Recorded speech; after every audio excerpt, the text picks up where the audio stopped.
আমাদের গণ অধিকার পরিষদের পক্ষ থেকে আজকে সংস্কার কমিশনের রিপোর্ট জমা হয়েছে।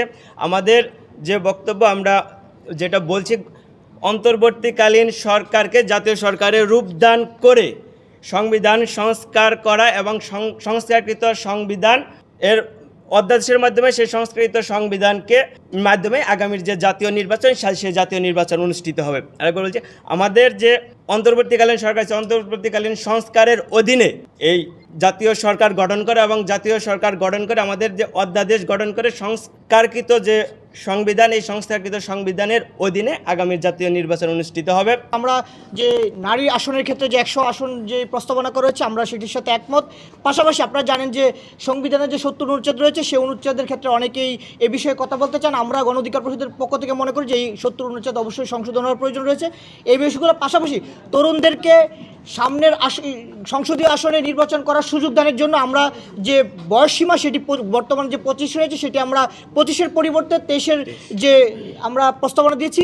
এছাড়াও আমাদের পক্ষ থেকে প্রায় জাতীয় ঐক্যমতের ভিত্তিতে অন্তর্বর্তীকালীন সরকারকে জাতীয় সরকারের রূপদান করতে হবে এবং এই সংবিধানকে একটি সামাজিক চুক্তি হিসেবে গ্রহণ করে অধ্যাদেশের মাধ্যমে কার্যকরী করতে হবে এবং এই সংবিধানের অধীনে নির্বাচন অনুষ্ঠিত হবে।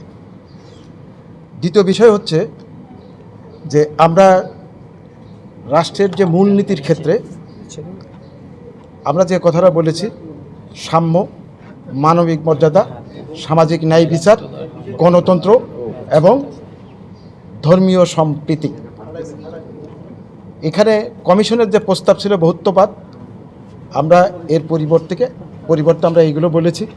আর আরেকটি বিষয় হচ্ছে খুবই গুরুত্বপূর্ণ, সেটা হলো যে নির্বাচন কমিশন এবং অন্যান্য যে বিষয়গুলো সাংবিধানিক প্রতিষ্ঠানে পরিণত করার কথা বলা হয়েছে এবং এই কমিশনের একটি প্রস্তাবকে আমরা খুবই অভিনন্দন দিয়েছি আমাদের দলের পক্ষ থেকে, যে এনসিসি ন্যাশনাল কনস্টিটিউশনাল কাউন্সিল, এই চিন্তাটাকে আমরা খুব অভিনন্দন জানিয়েছি এবং আমরা অনেক ক্ষেত্রে আমাদের প্রস্তাবে এনসিসির উপরে অনেক ক্ষমতায়নের কথা আমরা বলেছি।